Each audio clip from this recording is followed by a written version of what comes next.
Pearl Harbor is one of the most visited places in Hawaii. Millions of people visit Pearl Harbor every single year, and most people leave having only heard part of the story. There is one experience that completely reframes everything, and most visitors don't even know it exists.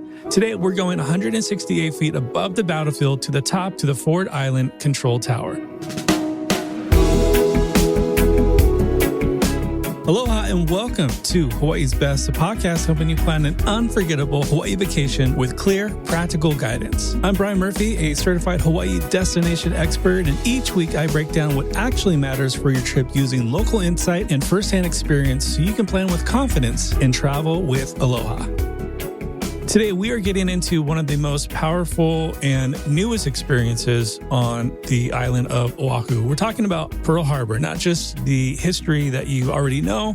We'll get into a little bit about that, maybe if you don't fully know or grasp the gravity of what happened on December 7th, 1941. But the perspective that we're going to get into is that most visitors never get and haven't had a chance to get because this is a brand new experience. We covered the Ford Island Control Tower, the brand new Tower View experience, and what an ideal visit to Pearl Harbor Aviation Museum actually looks like, straight from the CEO of the museum. My guest today is John Hiltz, retired U.S. Navy aviator, former Blue Angels pilot, Notre Dame graduate, and the first ever CEO of the Pearl Harbor Aviation Museum. After nearly 23 years of military service flying an FA-18 Super Hornets in combat deployments and leading hypersonic missile strategy in the Indo-Pacific, John now calls Oahu home. He leads the mission of preserving one of the most significant battlefields in American history. So let's go ahead and let's talk story with John from the Pearl Harbor Aviation Museum.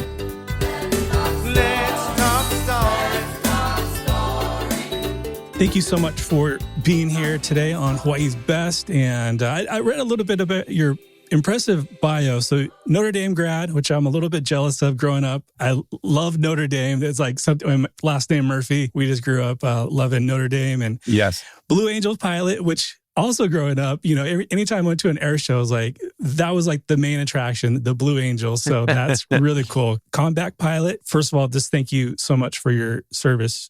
Yeah, I'm proud of truly. And now you're running America's most iconic World War II sites in Hawaii. So I'm just curious if 22-year-old John Hiltz could see what he's up to now, what would he think? You know, I'll tell you, we did with the Blue Angels, we did a flyover for a Notre Dame game in 2013. And we were flying up there, transiting from our base in Pensacola, Florida to the University of Notre Dame to do this flyover. And one of the other wingmen said, "Hey, John, is this something that you dreamed about when you were a student, when you were 22? And I said, "Absolutely not. This is so far beyond my wildest dreams. I'm one of the luckiest guys you could meet." I really believe that this is sort of a full circle moment here for me at Pearl Harbor Aviation Museum. I'm a product of aviation museums like this, although I don't think that there are too many like ours. But I was inspired by visiting museums with my dad, and that's why I'm so proud to take my daughters, who are 5 and 4, here. They really enjoy this place. And so this is way beyond my wildest dreams. I've had an incredible adventure. I was so proud to serve. I mean, I'm just as proud to be here and lead the great team at Pearl Harbor Aviation Museum. That's awesome. You're the first CEO of the museum. Is that correct? Yes. I mean, the museum has been open for 19 years. And up to this point, we had some really outstanding executive directors and, chair people and board members that laid an incredible foundation here at Pearl Harbor Aviation Museum. But when they had an opening, they viewed this as an inflection point to really make sure that the museum is well positioned to be the national institution that it represents. And so they've empowered me and the staff here to take the museum to that next level. And part of that next level is our new Tower View experience. So it includes these new attractions and new ways to interpret the Pearl Harbor experience here. And we're really excited about that growth. And so, yes, I was very honored. And basically, I got a call last year as I was retiring from the Navy to ask if I knew anyone in my network that might be interested in this role here. And I said, I know one person, it's me, and I'm not telling anybody else about it because I really wanted the job. And I was so excited to pursue it and humbled and honored to win the position. Now, Pearl Harbor, it's on a lot of people's list when visiting Hawaii. It's so much more, trying to think how to frame this, it's so much more than just check the list Right. And we're done with it. So just to help frame our conversation a little bit, for someone visiting Hawaii, especially maybe for the first time, specifically on the island of Oahu, a little bit what happened on December 7th, 1941, and why, I think the bigger question is, why does Pearl Harbor still matter so much to people today? It absolutely should. The first thing that we like to position the conversation is that the attack on Pearl Harbor was an air raid. You know, when you think of Pearl Harbor, you think it's a harbor, it's boats, it's where the Pacific Fleet was headquartered, but it's certainly more than that because it was this bold, brazen, and thought logistically impossible air raid that occurred here. And that's where we feel the story starts. I mean, the first bombs in Pearl Harbor fell here on our grounds at Ford Island. And so that's sort of the first part where I'll enter the conversation, is to understand what happened here, is to understand that it was a 353 airplane raid and an attack that occurred on December 7th, 1941. For younger people or people of our generation, it was the 9/11 of its time, this incredibly devastating attack. And it's important to understand and to learn the lessons that exist here. Now, there are many other outstanding things to do when someone visits Hawaii, but I think you're really missing it if you don't spend a day to understand the scope, the scale, and all the intricacies that went into that attack and the recovery that happened on December 7th, 1941, and the days, weeks, months, and years that followed. And that's where we really want to position ourselves at the Pearl Harbor Aviation Museum to tell the story of that air raid. We're the only aviation museum in the world that has all three versions of the Japanese airplanes that attacked us this day. We're beginning to curate exhibits that are dedicated to that response, both in World War II and then beyond, all the technology that evolved out of the attack here. So this is the place, Pearl Harbor is the place where American history, modern American history turned. We had an isolationist view to the war, but the attack here fundamentally turned the history. And that pivot point needs to be understood and appreciated. And I think you can really do that by visiting Pearl Harbor, and specifically the Pearl Harbor Aviation Museum. Interesting that as you were talking and you brought up 9/11, that's kind of living through that. I have my daughters now, sure, who are, 16 and down, asking me, what was that day like and stuff like that. So I think is keeping this history alive, going back to Pearl Harbor about that attack. So during that attack specifically, as we kind of pivot to this tower experience, so the Ford Island Control Tower is those infamous words, what was it? Air raid on Pearl Harbor, this is no drill. Those were first broadcasted to the world. I wonder if you can share a little bit about that morning from maybe the tower's perspective at all. The first bombs fell here on Ford Island at 7:55 on a Sunday morning.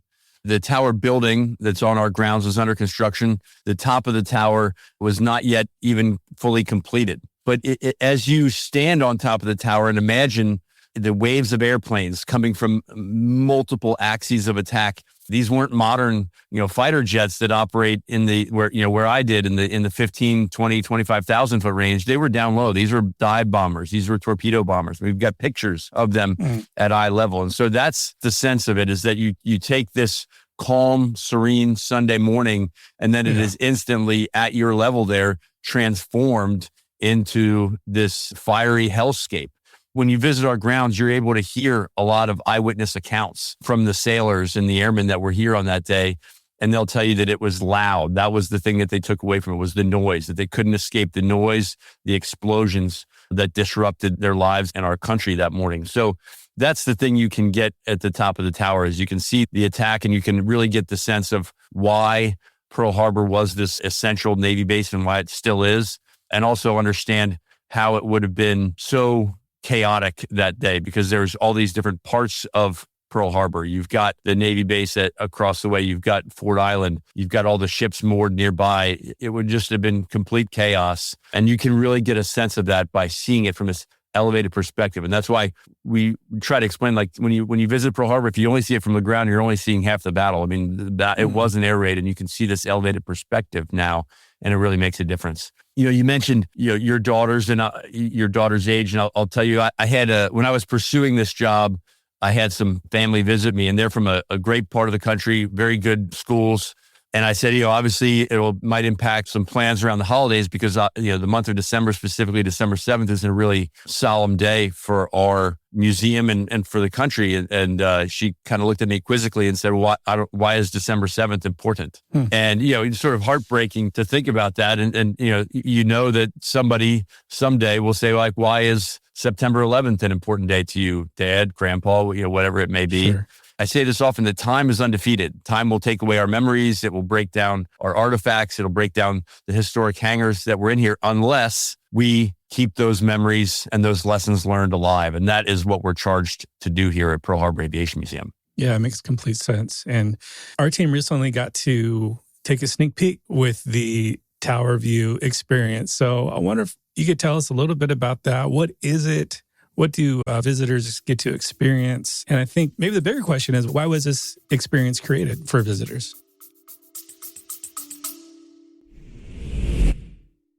Quick break from today's episode. Don't worry, this isn't a sponsored ad, and I'm not trying to sell you anything. I just want to say thank you for listening. If this podcast has been helpful for you at all, hitting follow on your podcast app is the best way to support it. It's free, and it helps more people plan better Hawaii trips. Thanks again for listening, and let's get back to today's episode. This particular experience was born out of the flexibility that our visitors are looking for when they come here. Obviously, there's lots of things to see and do when you visit Oahu, and there's lots of other exhibits from the various partners here in Pearl Harbor. So we wanted to create the Tower View experience to give them that flexibility during their visit, to be able to go up there anytime between 10 and 4 to head up to the top of the tower and experience that. We always have a docent up there that is ready to share their insights and knowledge, but now we offer that vantage point as well as the flexibility to experience that whenever they're ready to, because there are lots of other competing interests here at the museum, whether it's our fully articulated 360-degree simulators, our other hangar 79 with 86,000 square feet of curated museum space, or the historic hangar 37 here. So there's lots of other things that you can see and do, and we wanted to make sure that they had the flexibility to do that when they were ready. If you want to take a deeper dive at the top of the tower for an extra $10, you can go there between 9:30 and 10, and then you'll get a 30 to 35-minute curated docent-led narration. So we're really offering a lot of flexibility to a visitor to, hey, if you want the deeper historical perspective from the top of the tower, you can do that. But if you just want to see the perspective, get the sense of it, we offer the flexibility to do that for the rest of the day. So if someone wanted to do that more intimate 30-minute or so experience, is it more of a self-led throughout the rest of the day, or as they're going throughout the hangars, and how does that work? Correct. I mean, what we find is, because we offer other amenities like a cafe here, if a guest is coming, from, maybe they did the Arizona tour to start their day, and then they jump on the free shuttle bus to come visit us, they might be, hungry, and they might want some breakfast or some lunch here in our cafe. So we don't want to limit them to, hey, you've got to be here at this specific time, because they may be, relatives that have mobility concerns. They may be with kids, or they just may be hungry, or they want to see and do some other things. The current tour is self-guided to get over to the tower. I mean, it's just right across the way from our main lobby area. We have docents at the bottom of the tower to put you on the elevator to go up the 168 feet. And then when you get to the top, there's another docent there that is going to give you that perspective. So it is self-led. However, when you're up there, there's always somebody to answer your questions and to provide the historical context when you're there. I'm curious, do you remember your first time to Pearl Harbor, and what was that like? The first time I was here was ironically for a Blue Angels air show. We flew over here in 2014. The first thing we do on a Thursday is to get our checkpoints. And you fly over the area where the air show was, and this air show was at Hickam. And so we flew over, I had a camera in my cockpit, and as we flew over the Arizona, I, lifted my arm up and took a selfie down into the Arizona with the Pearl Harbor Aviation Museum in the background. Didn't look at the picture again until I landed, and on the canopy reflected off my right shoulder was my American flag patch sort of emblazoned over the Arizona. And so that was the most unique perspective I got of the Arizona and the Pearl Harbor Aviation Museum. And once again, in that full circle moment here, 11 and a half years later, I'm leading the team. It was very poignant, very powerful to see it from that vantage point, and then be able to visit it on the Pacific Fleet Admiral's barge. Yeah, I remember just how moving and how powerful it was to think that this is where, as I said, the world turned. and brought this new reality to America. And it started here. That historical significance has never been lost on me. And it's why we're so passionate about doing things here the right way. As I was doing some research on this, correct me if I'm wrong, but you personally flew the FA-18 Hornet that sits in the museum. Is that correct? I did, yes. I was on the team from 2012 to 2014. And then when I came here to interview for the position, I saw it out there and I looked at the 6-digit, what we call a bureau number on the back of it. And I went home and looked in my aviator's logbook and saw that number in there. So yes, I flew that more than a few times when I was on the Blue Angels. And when the Blue Angels switched from the F-18 Hornet to the Super Hornet, they retired those airframes. They went to the National Naval Aviation Museum in Pensacola, and then that one is on permanent loan to us here. And then when the Blue Angels were here in August, they asked me if I would allow them to do me the honor of putting my name and old number on the jet. And I said, yeah, I'll allow it. So now it sits there, and it's a really neat artifact, and it's a fun conversation piece to connect our guests to the museum. And I have a lot of fun. Once a month, we do a family day here where we reduce the ticket prices to $5. And it's just a way for us to bring more people here, to get them excited about what we're doing. But I always give a talk in front of the Blue Angels jets to answer questions and to get people interested in that as well. It's probably cool to see people connecting the dots. Yeah, every now and then people are like, wait a second, cool. that's your name. It is. So yeah, it's really a humbling honor. I can't believe serendipity of having it here. But that's how it came to be. A lot of people are planning their trip right now, especially looking at, spring break is just around the corner, but specifically summer. And someone's listening right now and they are curious about this experience. What does like an ideal visit to the museum look like, and where can people go and book tickets, all that good stuff?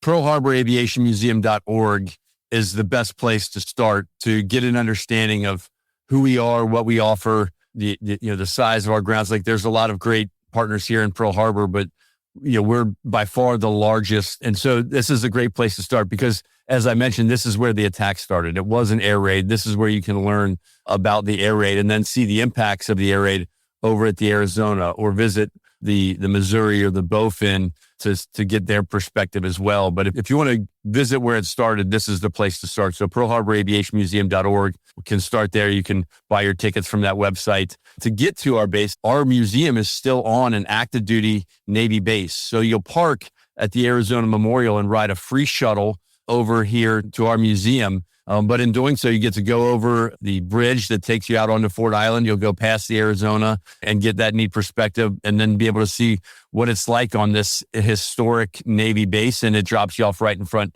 of our Hangar 37 where you come inside and start your experience. So I think that's the best way to start your Pearl Harbor experience, because we really tell the story of how it started from the air. And since I have you and the current state with Iran, I've had some people actually reach out and ask about, because a lot of people who know that Pearl Harbor is still an active base. Are there anything for people to be aware of with any of that? Yeah, I mean, there's always things to be aware of. I will say a tip of the cap to Captain Sam Smokey White, who's the base commander at Joint Base Pearl Harbor Hickam. He's really made sure that people that visit Pearl Harbor are able to come to our museum still. So yes, there are some enhanced measures, looking at IDs. If you're a foreign visitor, having your passport on you is a way to go. So yeah, you have to have an official ID. And then there's no bags that are allowed into the national park and onto the buses. You can bring a clear bag. So, a clear bag is all right. And they have baggage storage there. If maybe you Ubered there, so you can store your bags. But those are the kind of enhanced security measures that are in place. But we've got a great relationship with Royal Star, who runs the shuttle bus lines. These are really high-end shuttles that take you here. But yeah, that's the enhanced security is, hey, they're checking for IDs, no bags, and it only emanates from the Arizona. You can't Uber to the Missouri. You can't Uber to our museum. You go to the Arizona and get on the shuttle there. That keeps you safe. Now, I will caveat that by saying if you have a DOD ID that gets you onto a base, like me as a retired military member, I can drive my car, I can drive my family. So anybody that's in the military, maybe staying at the Halikoa or any of the properties on Oahu, they can come straight to the museum by driving onto base with their military ID. So there is that caveat as well. But if you don't have base access, then go to the Arizona and get on the really high-end shuttle. It's free and it takes you right to our front door. Yeah. You've already given so much. And as we're kind of wrapping up, I'm just curious if you could give every single person visiting Pearl Harbor, what is like one piece of advice you would give that most visitors never hear? What's that one little nugget? Set aside the time. Don't make that, hey, we'll do it when we get to it. Just make the time, make the plans, and set aside a day to start here at the Pearl Harbor Aviation Museum and experience all that Pearl Harbor has to offer. It is as you said, a powerful, impactful place in American history, and it's really critical that they make the visit here. If you're here for an extended stay, what I would say is, there's no shortage of perspectives or things you can learn here. Oftentimes at the museum, we're moving airplanes around, we're changing exhibits. What you see here one time will be different the next time you visit. But if I were to say one thing, is just to make sure that you do visit here to understand how modern America pivoted at this site on these grounds. It's a powerful thing to learn. Okay, so probably the biggest question, and in doing this podcast for about 7 years now already, I've noticed that I have a lot of foodies who listen to the podcast and are always curious about where to eat on different islands. Sure. So when you have some downtime, what are your favorite places to go to?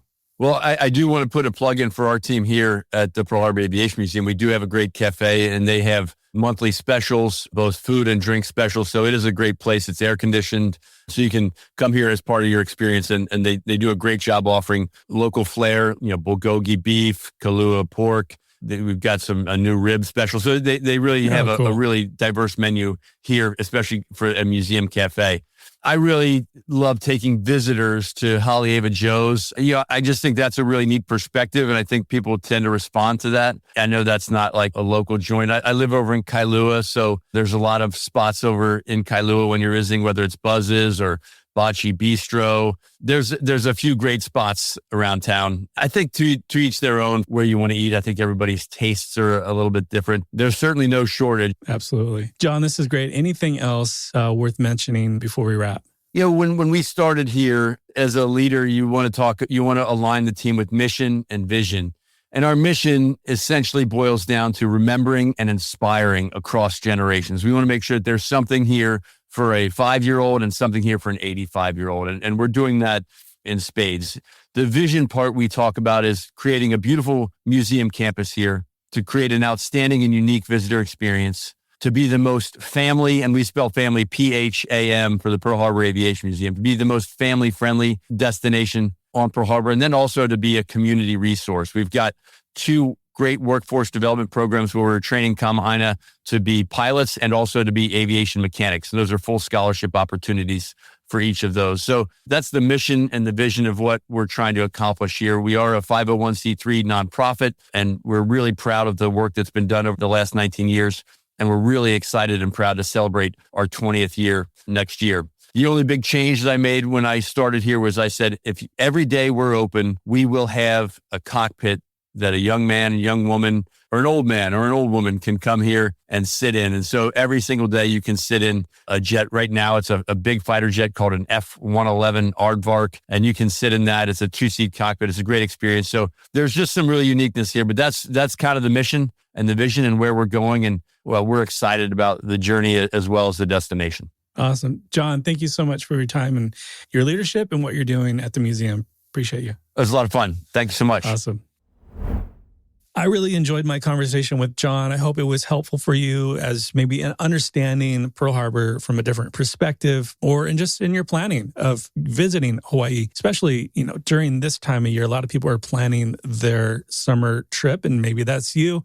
I would highly recommend checking out the Pearl Harbor Aviation Museum, and Pearl Harbor, just the site in itself. Put that on your list and take a good chunk of a day to really experience everything that the site has to offer. Because this isn't just a historical site. It's a living site that still has stories to tell, history to preserve, and the tower view experience is definitely one of the most powerful ways to hear it from a whole unique vantage point. So if Pearl Harbor is on your Hawaii itinerary, and it absolutely should be, head to pearlharbораviationmuseum.org to book your tickets and add the Tower View experience while you're there. So if you found today's episode helpful, I would just invite you to hit follow on Apple Podcasts or Spotify so you never miss an episode. So until next time, as always, live with aloha. Mahalo for listening to Hawaii's Best. If you found today's episode helpful, make sure to hit follow on your podcast app so you don't miss future episodes. You can find all links and resources mentioned today in the show notes below. Hawaii's Best is produced by Shorebreak Media Group, edited by Easy Podcast Solutions, and with music by our friends Stick Figure.